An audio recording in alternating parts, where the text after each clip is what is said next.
Saskia Sassen es socióloga, es especialista en economía global y profesora de la Universidad de Columbia. Su más reciente libro se llama Expulsiones, editado por Harvard. En la actualidad se van a editar en 20 idiomas y será en la edición en español la primera que salga al mercado.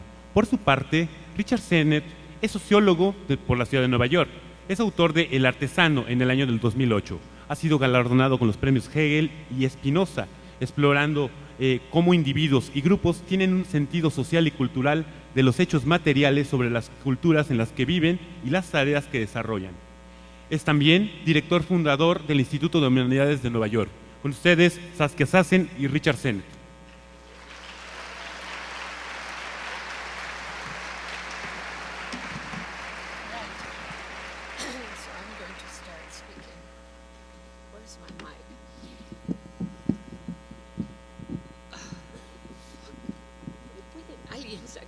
Bueno, esto va a ser un poco pesado, pero es siempre para mí un gran... ¿Alguien me puede ayudar a sacar esto? Porque no logro sacarlo.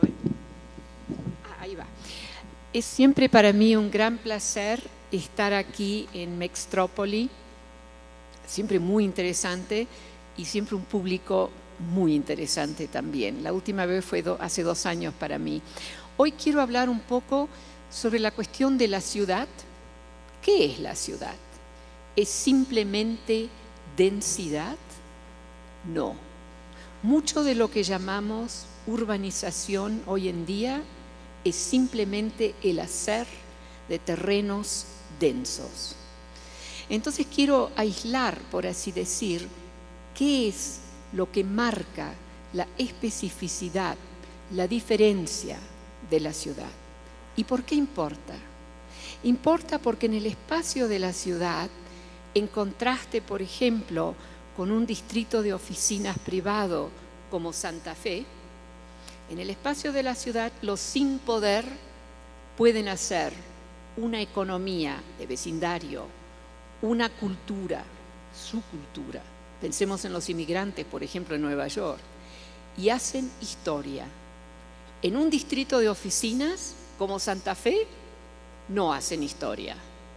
Van simplemente a trabajar y salen, todo controlado.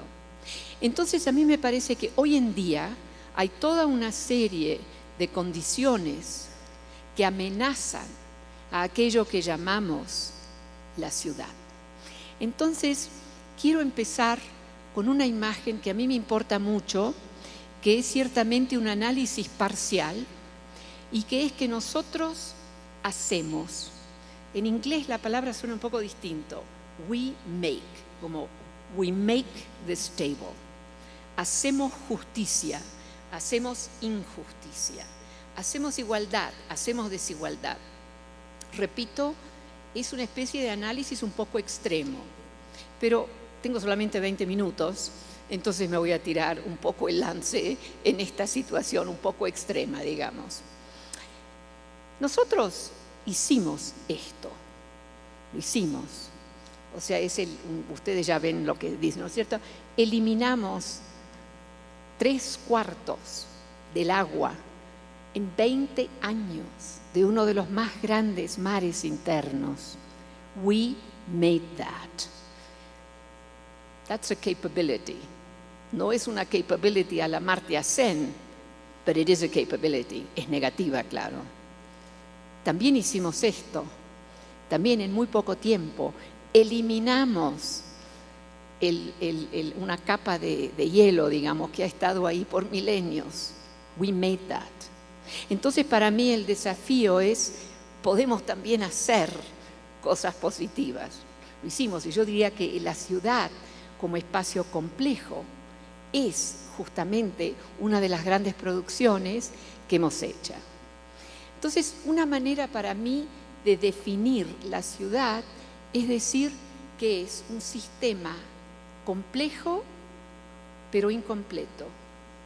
Y en esa mezcla de complejidad y lo incompleto reside la capacidad de la ciudad de atravesar épocas históricas y sigue viviendo mientras que grandes empresas, reinos, gobiernos caen.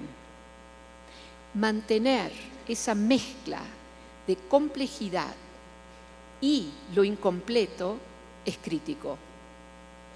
Un distrito de oficinas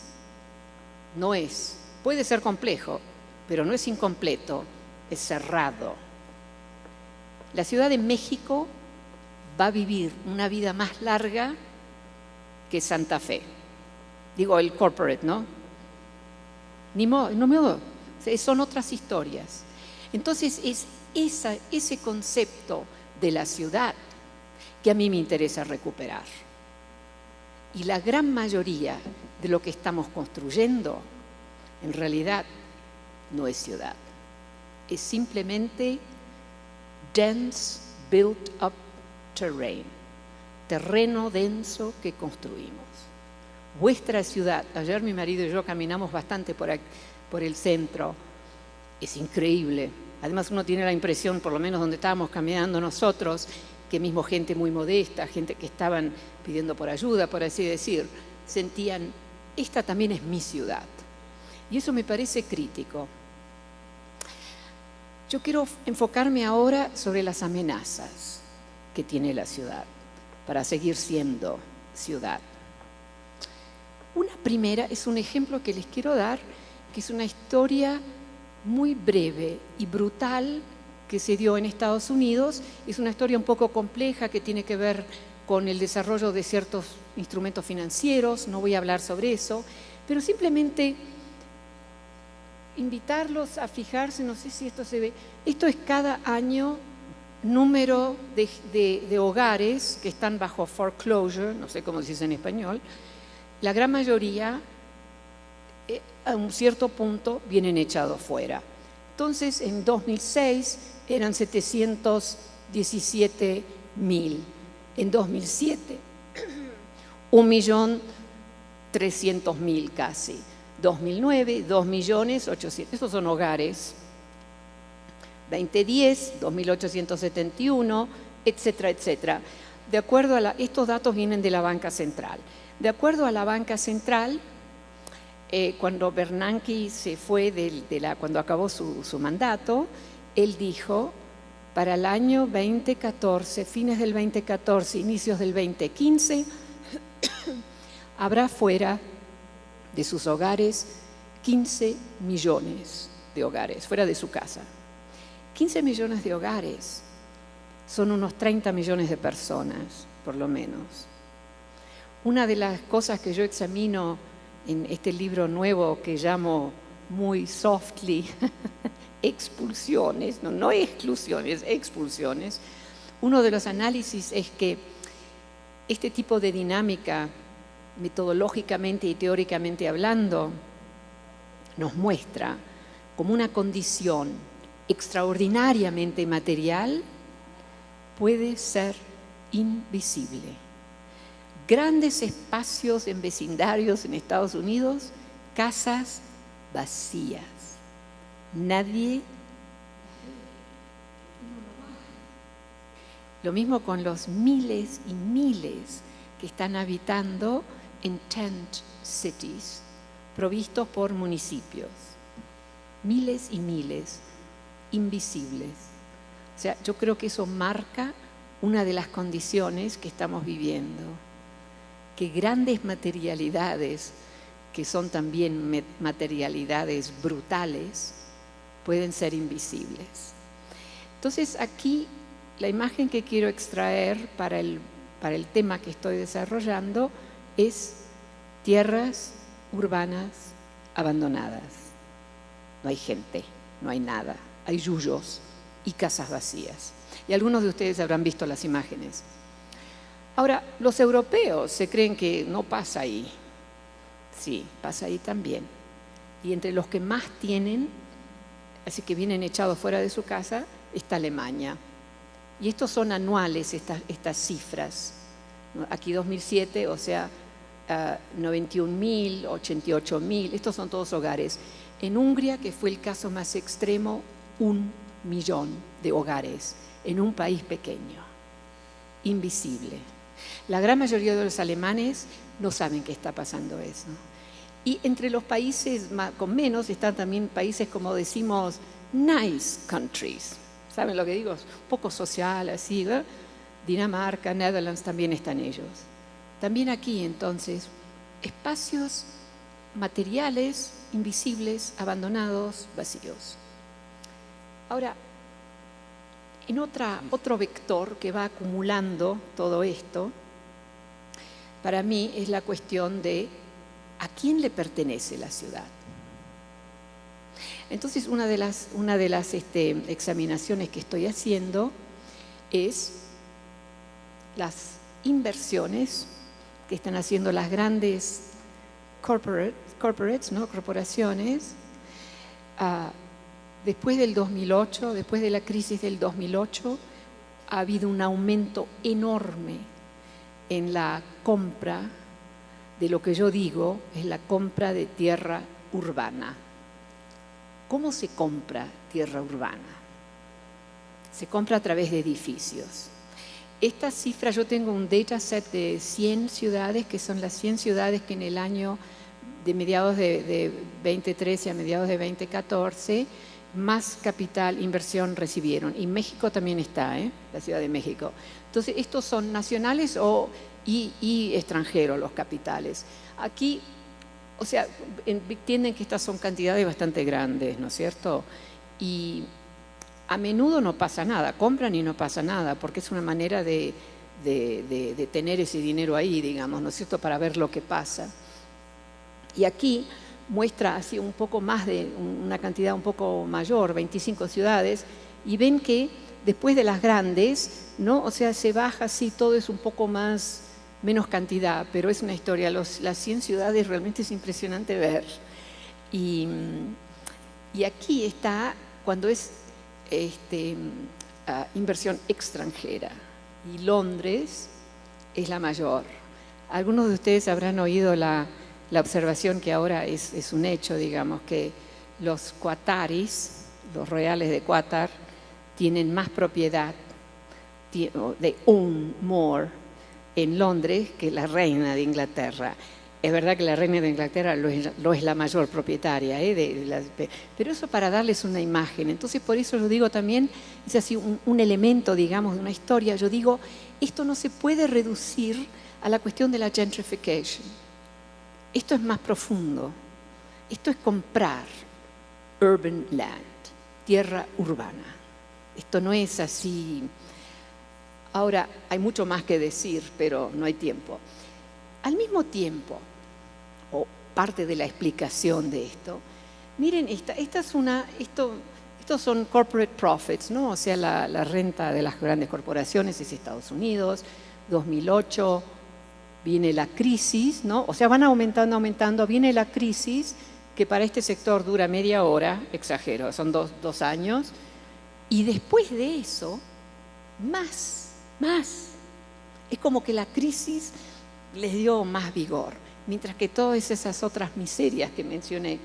Y si uno se fija en corporate assets, el valor de los efectivos, ni siquiera se nota, son 30 segundos ahí en alguna cosa, ¿no es cierto? Entonces, esas juxtaposiciones entre lo que está pasando, echando fuera millones de hogares, además del gran desempleo, de tantas otras cosas, y al mismo tiempo estos grandes capitales que entran en la ciudad, y esta curva que gana corporate capital, esto es alarmante. Y por eso yo creo que en esa coyuntura la ciudad se vuelve realmente una condición frágil de mantener cuando hay tanto capital que no sabe dónde ir y que empieza, digamos, a comprar tierra urbana.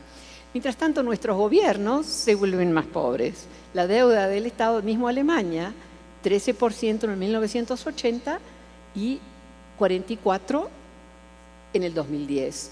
Estados Unidos, 25% al 61%. España, 14% al 51%. Y estas curvas tienen alguna conexión sistémica. Tanta acumulación de capacidad de inversión, de capital en el corporate sector, y creciente pobreza en la población y creciente pobreza en los gobiernos. Estos son todavía gobiernos ricos, digamos, ¿no es cierto?, pero al mismo tiempo. Ahora, un factor que a menudo se deja fuera y que para mí es parte de esta cuestión de la tierra, y por eso lo digo que eso es en las sombras de la urbanización acelerada. A menudo, cuando uno oye especialmente a cierto tipo de personas, como políticos, digamos, no quiero ofender a nadie aquí, pues me quedo, pero siempre dicen, la mayoría de la gente vive en ciudades, como si eso fuera así un milagro que se dio. No, muchas de la gente que está en las ciudades son expulsadas de las tierras. Aquí yo estoy haciendo un trabajo en profundidad de esto, pero aquí solamente para mencionarlos, entre 2006 y 2010, 220 millones de hectáreas se compraron, que compraron las firmas financieras, las grandes empresas, gobiernos, etcétera, etcétera. Esos son solamente unidades de más de 200 hectáreas, ¿no es cierto? Así que las más chiquititas no se cuentan.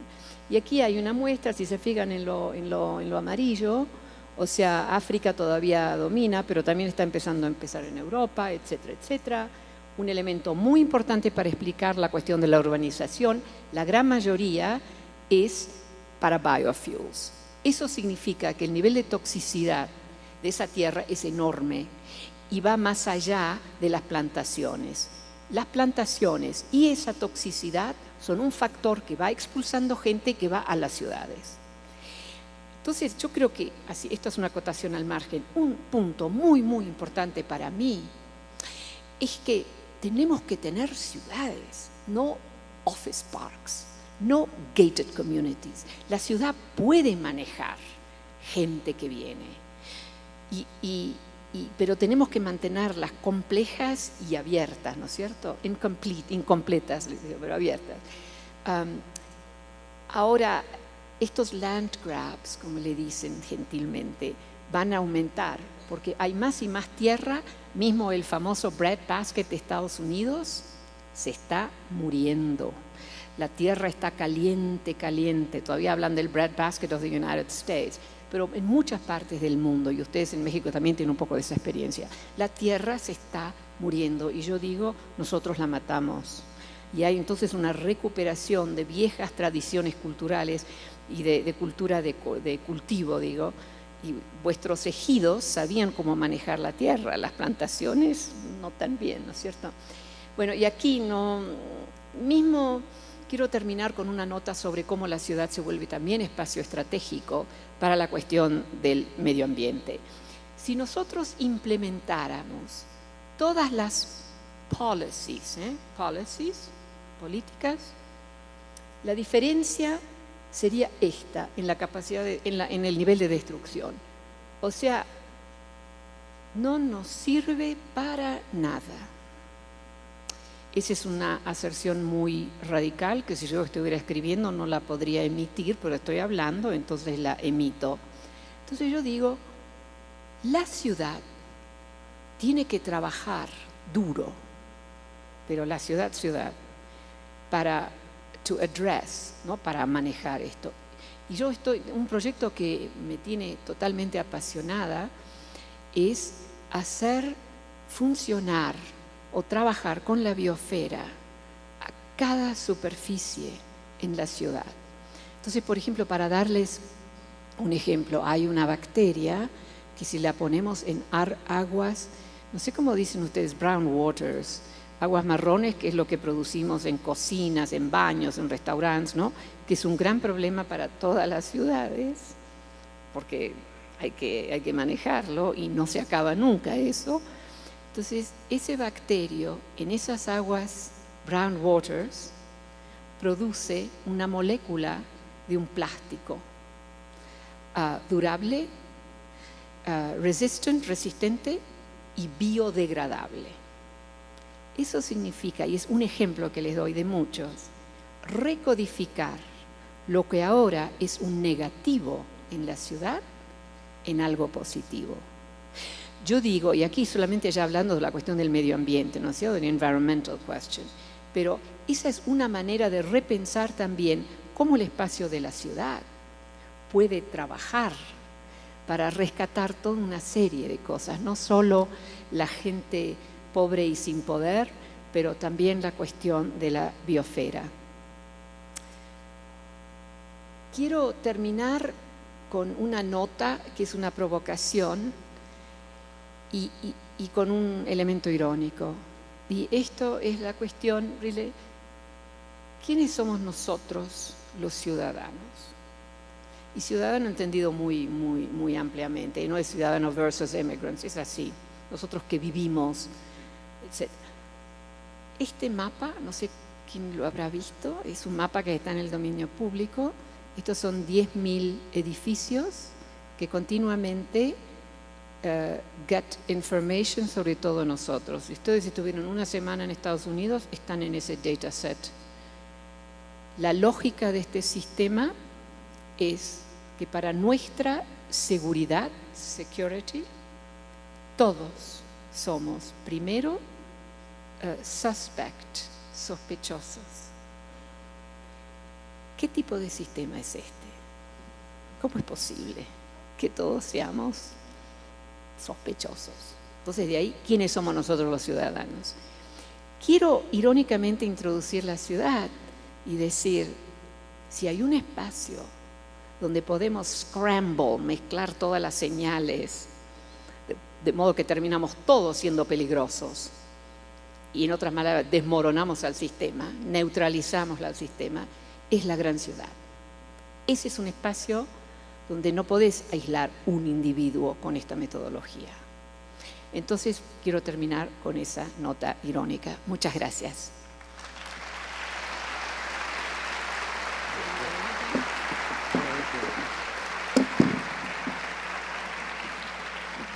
Ahora habla mi marido. I am very glad to join you today in Mexico City, but I am very sorry that I have to speak to you in English.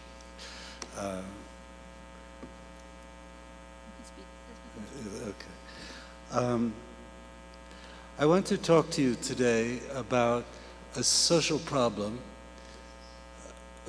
which has implications for us as urban designers in the way we physically design the city. And this is part of a large book that I'm writing now called The Open City. And I want to lay out to you a particular problem. I show no images for this at all. So you have relief from visual overload. The problem I want to lay out to you is a classic problem of cosmopolitan life in cities, which is whether people who differ can live together, whether people who differ racially, as in the United States, or by class, this is true here and the rest of Latin America, by religion, as is true in Britain, where there have been explosions for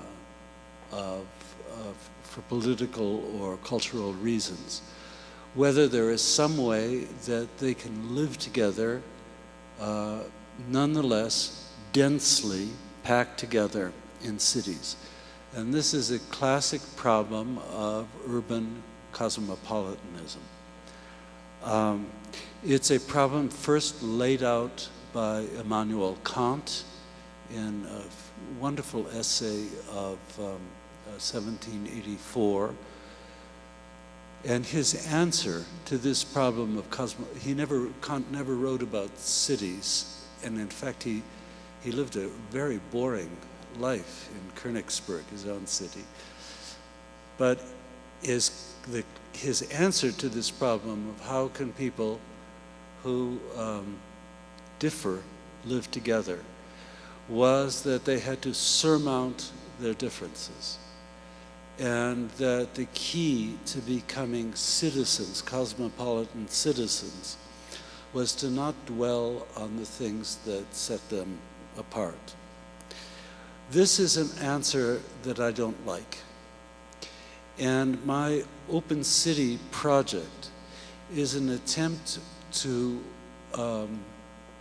understand the conditions of cosmopolitan life in cities which are more physical, which do not depend, as Kant depended, on rationality, rational discourse between people in cities. That seems to me very nice, but it's beside the point of getting people to be able to actually physically inhabit the same space. One way I've tried to deal with this alternative to the Kantian cosmopolitan ideal, which is a verbal ideal, is to look at 4 conditions in the spaces of the city that might get people who are who differ to live more peaceably together. And I've just turned the wrong page. Terribly. Here we are. And I'd like to describe these briefly to you. And I'll list them first. The first is, this is what I'm giving you as a list of physical moves I think we could make as planners and architects which could serve this cosmopolitan ideal. The first has to do with porosity. The second has to do with incomplete form. The third has to do with synchronous rather than dialogical public space. And the fourth has to do with nodal rather than master planning. And I see I have exactly 15 minutes to explain these things, which have taken me years and years to understand. So I'll do this very fast and probably very poorly. Porosity has to do with the edge condition in cities. We divide edge conditions into 2 parts, or I do. One which are borders, and the other which is a boundary. A boundary is closed. It's a wall. It's something through which nothing gets through. A border is a division between parts of the city which is porous, not totally open in the sense that everything moves in every way, but that, like a cell membrane, allows an exchange between different molecules, if you like, or different cells in the city. The problem today is that most of the divisions we know in cities are boundaries. 8 lanes of traffic with no possibility of crossing the traffic center is a boundary. It's a boundary of motion rather than a solid thing. Whereas an articulated street form which allows people to cross from one community to another is a border. A boundary, similarly, is a gated community, that's obvious, whereas communities which are woven into the fabric of the city are border conditions. Shopping centers are forms of boundaries, whereas a high street, as we would say in Britain, is a border.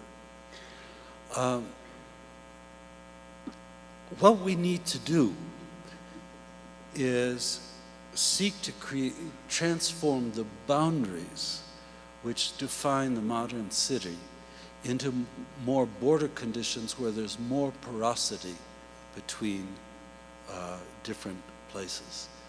And that's what interests me primarily. How do we make the city more porous?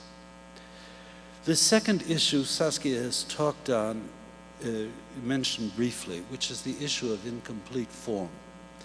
To make a city that brings different people more closely together means a more flexible city, a city in which formerly isolated groups or isolated activities, as in an office park, can gradually be incorporated into the fabric of the city.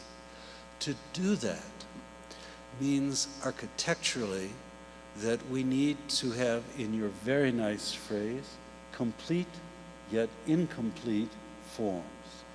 That's a challenge for building. I give you one example.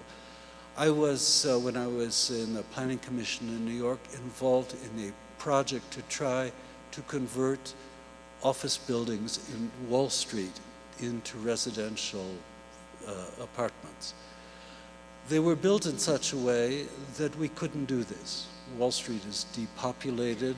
It's no longer the center of hegemonic capitalism. I don't know where it is, but it's not physically in Wall Street. But the buildings were built as though they were there for all time, in the exact same form. There was a complete tight fit between form and function, which meant that as the city evolved, its built form could not evolve. And this is a terrible problem for us today. It's a problem in the making of smart cities, and since I now have only 10 minutes left, I can't climb down this rabbit hole. But more generally, it's a problem in how to make vertical forms which can be reformatted. How to make skyscrapers into incomplete objects. It's the same problem with a shopping center. How can a shopping center like the ones I've visited here in Mexico City evolve so that in time they might be used for something else? To do that, we have to have a rethinking of the architectural imagination of form. And if we do that, the cosmopolitan problem that I've started with becomes more soluble, because it becomes possible for people to inhabit spaces that didn't belong to them before. Do you understand what I mean? That you can occupy space which is malleable and flexible.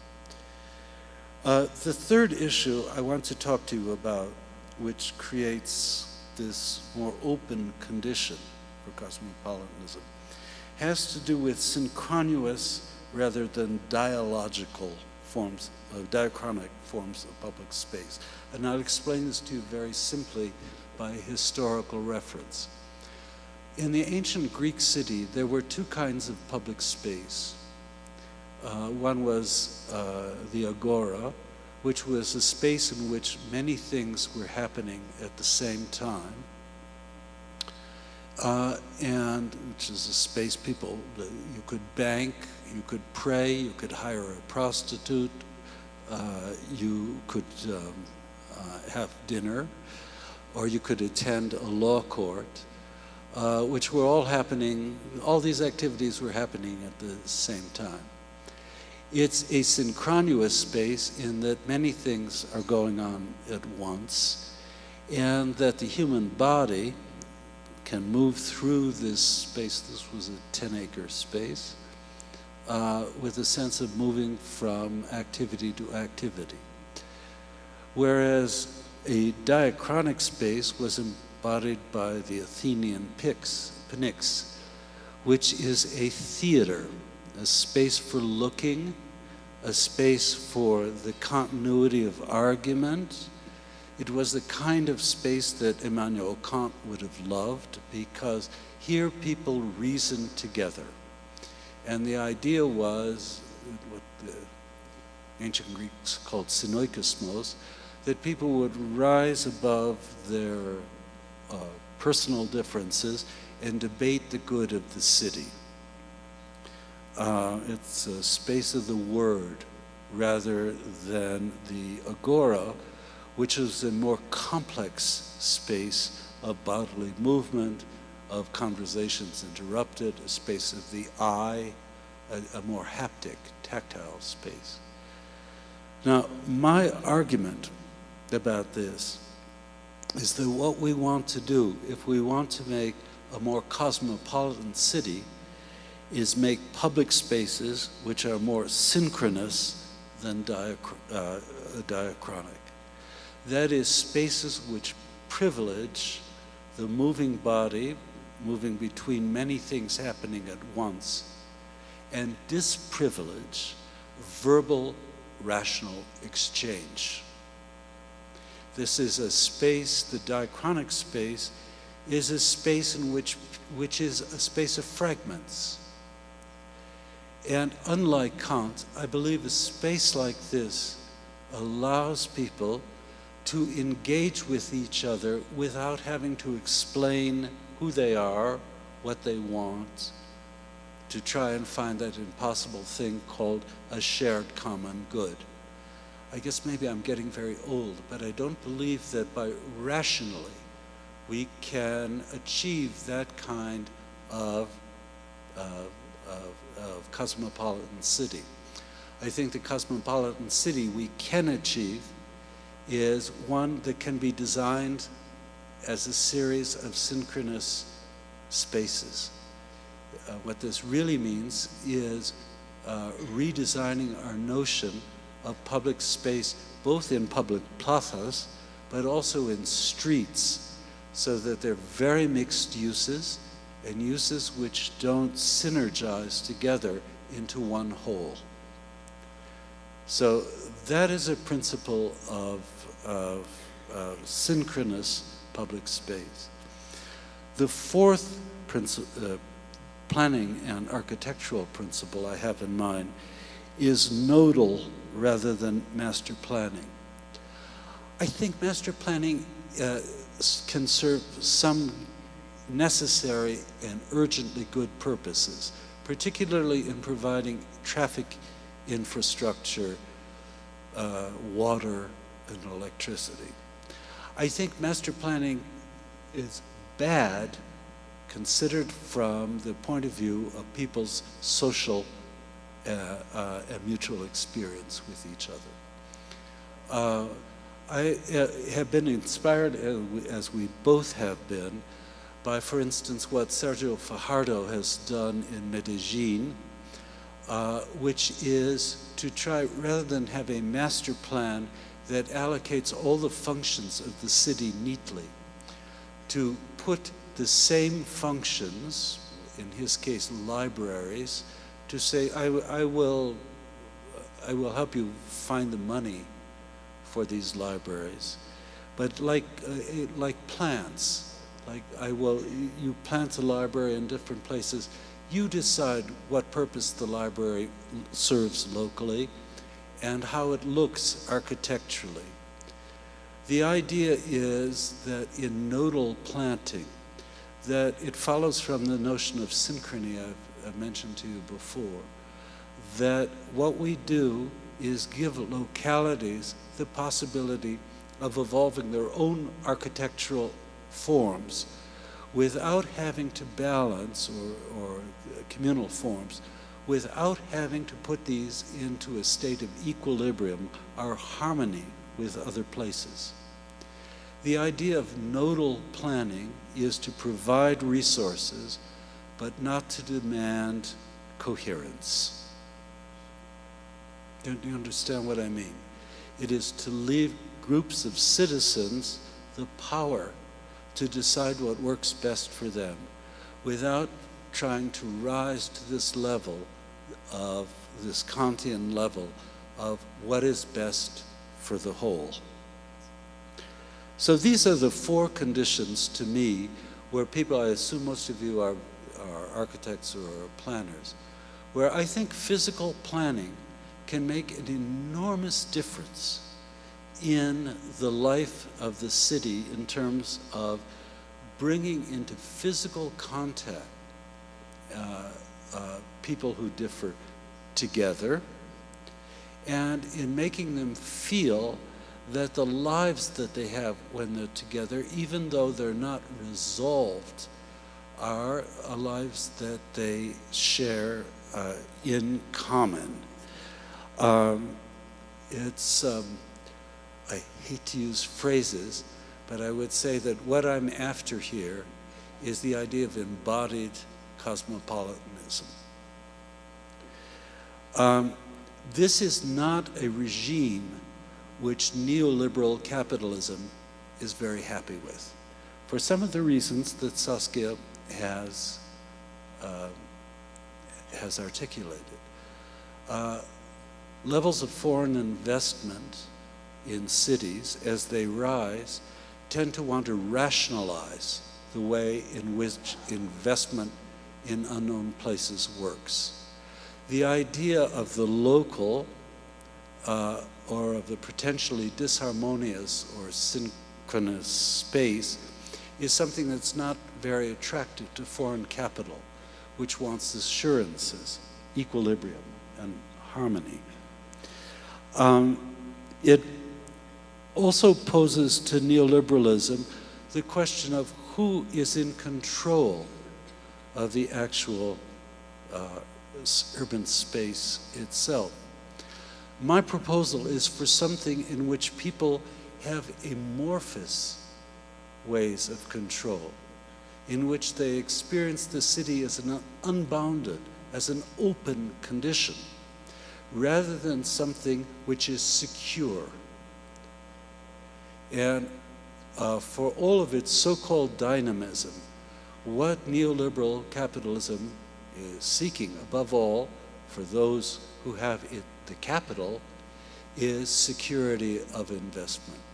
And what I am proposing to you is something which unsecures the pattern of urban growth and of investment. So, in exactly 20 minutes, this is part of the proposal I'm making to you. That we find another way for people who are different to live together, which has to do with physical co-presence. That there are 4 ways that I can see that we can enact this physical co-presence, but to do that means that we need to rethink the political economy of the city. Thank you very much.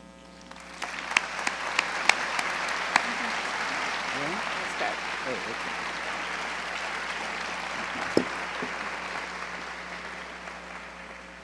And now we're going to talk to each other for 10 minutes. We need this to talk to each other. No, I'm joking. We are continuously talking to each other. And I have to speak in English. Me disculpa, pero tengo que hablar en inglés ahora, porque él todavía no aprendió el español. Es todo culpa de él, digamos.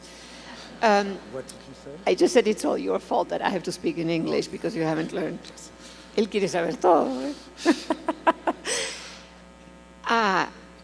I really liked, and I hadn't quite understood that, all what you said about this multinodal and not this coming together around a central meaning, but multiple meanings.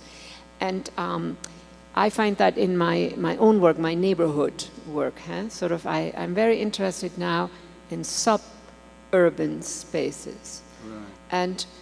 And that they have their own way of being complex but incomplete. And they should all be active. And one image that I have is this notion of relocalizing pieces of the economy, the economy, no franchises, no Starbucks, make it in the neighborhood. And so what you were saying about this, the dissonance versus, if you could just elaborate, because I think that is actually a very important point. Not this notion of a central meaning, but multiple meanings. Not this notion that we all have to agree, but the fact, yeah. Well, actually, this is an idea that came to me when I wrote a book on craftsmanship. And one of the things that struck me is that in good craftsmanship about objects, the idea is that what a good craftsman will say, what's wrong with this? Not, oh, so wonderful, nobody has invented anything like this before. But to look at a piece of work, be very self-critical, and look at what's wrong with it. And that is a way of saying that the program for making something is incomplete. You're always looking at something that could be done to an object. Now, this is an artistic problem, but what came to me about this was that that's true socially as well. And basically what it means is divorcing form and function in any kind of absolutist sense. But it comes out of something every artist does, which is it works, but it's not good enough. And that then also comes to this whole question of making. The fact that, you know, meanings are made in cities. They don't come just from a central. And in our Teatro Mundi Global Street project, this notion, at least for me, that part of the cosmopolitanism that we admire in cities, and say, if I take New York, the city where we live, etc., the notion is that Manhattan's cosmopolitanism is radically different from all these neighborhoods full of immigrants with their thick cultures. And so I have a project, a little project that is part of our Teatro Mundi Global Street project, where I argue that part of that cosmopolitanism in New York, in London, in Paris, you know, in any big city, is actually the fact that the thick cultural elements of the neighborhood travel. It's like a trade route, una ruta de, como la Silk Road. They travel, and then they get sort of processed by the complexities of a place like Manhattan or central London, and then they become part of that abstract, supposedly, cosmopolitanism. And I'm very interested in recovering how some of those elements actually are of the neighborhoods are critical to have a cosmopolitan city. Think of any city that is really thought of as a cosmopolitan city that is only locals, only middle class. It doesn't exist. You need all of that other stuff. And I don't know, I think then, and that then comes back for me also to this notion of making. So the question I would have for you is, how does this little project that you have heard me describe, how does that fit into your, you know... Don't tell me that it doesn't. Just camouflage. I would never disappoint you. No, it actually fits. I mean, I think we really need to the local is what our friend Ulrich Beck once called a zombie category. It's an empty category because people have local experience not tied to one place, but in particular the places where they sleep, but they have local experiences where they work. When you go to a hospital, you have that's a locality. You don't live there. You don't sleep, well, I hope you don't sleep there. So, I mean, I think the thing about the local is that we need to free it from this zombie condition of having to do with a neighborhood which is fixed in place. Just doesn't. Now think about with all the social media, that's quite local, but it's not place bound. That's the one wonderful thing about it. There are many unwonderful things. So that is part of this. I want to ask you in turn a question, which is really Lenin's question. What is to be done?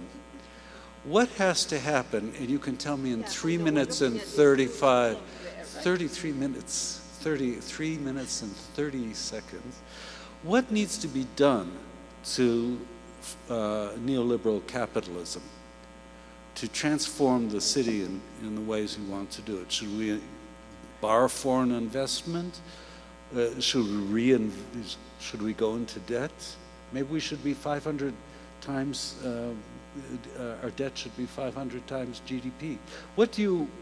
How would you answer Lenin's question? Well, for me, there are many different vectors, but let's just focus on those that you brought up right now. So I would say, number one, we cannot govern